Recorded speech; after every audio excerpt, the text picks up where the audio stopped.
Hello, Otaku Fujoshi and Anime Curious. My name is RandomSama613, and welcome to Anime Opinions. This week I'm going to do another batch of first impressions because I dumped a couple series and picked up another couple. I dropped Nobunaga the Fool because that animation quality was awful, the story was going nowhere, and it was incredibly inconsistent, so I'm not going to give it my time anymore. I basically stopped watching Samurai Flamenco just because I just haven't had time to watch it, and it had gotten way too weird by... I think the last episode I watched was episode 11, so I basically dropped that as well. I'll probably pick it back up later. And in their place, I picked up two new series from this season, and I'm going to talk about them. So the first one I picked up was Tonari no Seki-kun, or Seki-kun the Master of Wasting Time. It's a super short series done by Shinee Animation, who haven't done a ton. I think they're best known for Crayon Shin-chan and Doraemon. Those are the two big things that they've done, and it's an interesting series. I'm actually really enjoying it. I think it's one of the funniest series I've seen in a while.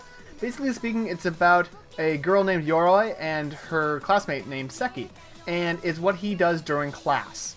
He's not paying attention, so he does different things during class that obviously aren't related to the class. In the first episode, he builds a domino puzzle, basically, that cascades around and does something, but he builds it out of erasers. In another episode, he plays shogi on his desk, and it's hard to describe exactly because it's basically a bunch of sight gags, and I just find it hysterically funny. It's really simple. There's actually still like character development, which is shocking, between Yoroi and Seki-kun, and it's really interesting.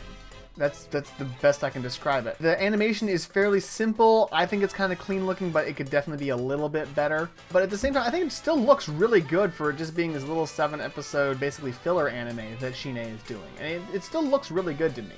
I kind of like that kind of simplistic anime. Like I said, it's only 7 minutes long, so you're not really... per episode, rather. It's 7 minutes long per episode. So you're not really committing a ton of time to this each week. But at the same time, I think that really... I don't think it would work as a full 24-minute anime. It doesn't work that way.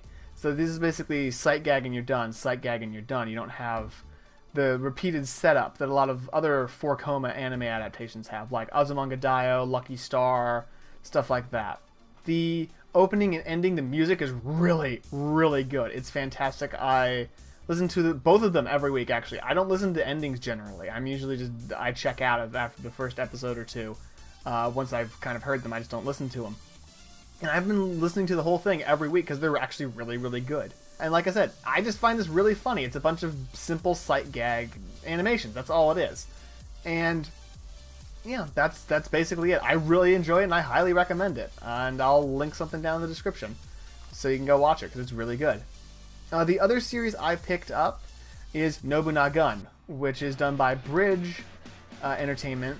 And they haven't done all that much. They've assisted on a lot of different projects. I think this is one of their first solo projects, basically speaking. And I think they're doing a really good job with it so far. The animation doesn't look great. It could definitely be better. It has some inconsistencies, and it doesn't look fantastic. But the style overall reminds me of kind of like Gurren Lagann, sort of. Just kind of the way that they draw it with the rougher lines and stuff like that. The way that they do the backgrounds is interesting, and the shadow. They do some... basically they do like pattern shadowing to kind of contrast between two different people. Like in the first episode, the main character has a camo shadowing over her when she's kind of in the background because she's a military otaku. And then a different character has kind of a flower shadowing over her to kind of differentiate between the two people. And they do that throughout the entire throughout the series thus far. And I think that's a really interesting way to kind of denote differences between people and how they interact differently with people. I really like that. It's a really great artistic choice. The soundtrack is really, really good. The opening is it's really good. I love metal. That's one of my primary favorite genres, and it sounds so good. And it's really fantastic. The ending's not bad. It's definitely not as good as the opening because the opening is just so good. And the overall soundtrack is also very, very good. They definitely line up with the mood really nicely, and I like that. I like the concept. It's not particularly original.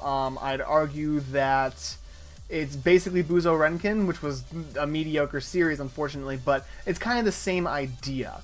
There's well, okay, in really base concept. But the general idea is that different people are being reincarnated as historical figures. The main character is a reincarnation of Oda Nobunaga.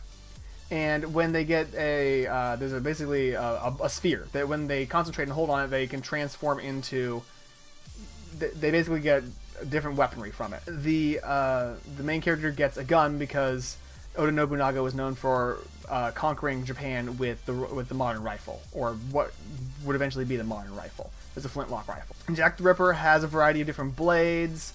Mahatma Gandhi is basically, because Gandhi was a pacifist, he basically has just a shield to protect people. Isaac Newton has a giant boot that increases gravity on different people. It can increase gravity on whatever she steps on. Stuff like that. And just, I like that concept. I like the way that they do it. Like I said, not terribly original, but it's still interesting, and I like that. I really like that. And the character designs themselves are also really interesting and kind of over the top, which again reminds me of Gurren Lagann without the mech. The other interesting thing about this is that the primary person is a female. We have a female protagonist for this main character, which is still somewhat unusual for action anime. You don't see that a lot. And I really like this. I like seeing that. I like seeing that there's some variety, because I'm really getting, I'm kind of over the main character always being a guy in action anime, and I really like the fact that they introduce a main female character, and I really, really like that. I think it makes it interesting. One of the other things that I'll note about this is that the main character, when she looks at things, there's like basically annotations on what they are, and I think that's a really interesting way to see kind of how she knows all of her military stuff, and it really illustrates that she's a military otaku. That's really her thing. And I really like that. Overall, I really like the series. I've been enjoying it a lot. It's a lot of fun. It's not, groundbreaking. It's not doing anything fantastically new. But at the same time, it's definitely fun to watch, and I really enjoy watching it every single week. So, those are the two that I picked up in favor, in place of Nobunaga the Fool. Because I am so done. If you follow me on Twitter, you know that I was done. When I can frame count an anime, we're done. I'm out. Anyway, what do you guys think of these two anime, and what do you think of the season overall so far, actually? I think the season's been decent, but not amazing. I think there's been some good series, but I'm definitely excited to see what the spring brings us. I'm definitely ready for that season, for sure. Go ahead and toss me a comment down below, letting me know what you think about the current season. If you liked the video, throw me a like. If you didn't, throw me a dislike. Either way, it kind of helps me out and lets me know what I'm doing. Yeah, go ahead, and then also in the description below is my Twitter, my Tumblr, my Hummingbird, and my Instagram. I recently got an Instagram where I'll post whatever you post on Instagram. But I've been Random Sama 613. This has been Anime Opinions, and until next time, watch more anime.